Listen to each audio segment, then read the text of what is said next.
ibarat daripada perintah dan larangan, itu dikatakan hukum syara, tanyo harus dilakukan. Dan kemudian Abdul Karim Al-Jili menerangkan tarikat. Syariat telah diterangkan, cuma istilah kata.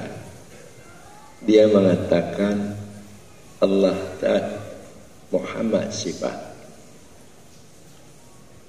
Itu merupakan tafsir Isyari sebagai tasbih untuk menerangkan bahwa zat dan sifat itu tidak ada berpisah.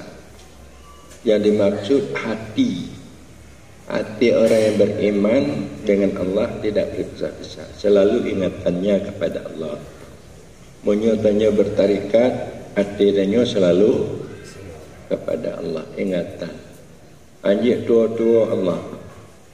Menyatanya bertarikat, anjir tua-tua Allah. Hanya Allah dalam ingatan dia. Jadi, kon umpamanya mau disebut Allah dan Muhammad sifat, berarti Muhammadnya kaji ke sifat Allah. Kau yang tujuannya sifat Allah kalau dupa tanya. Sifat Allah itu yang wajib pada Allah bersifat sifat 20. Sifat Allah wujud kidam baka.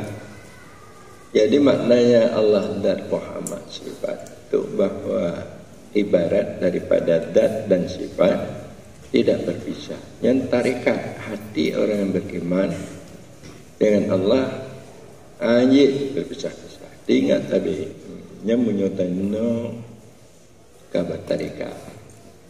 Gimana?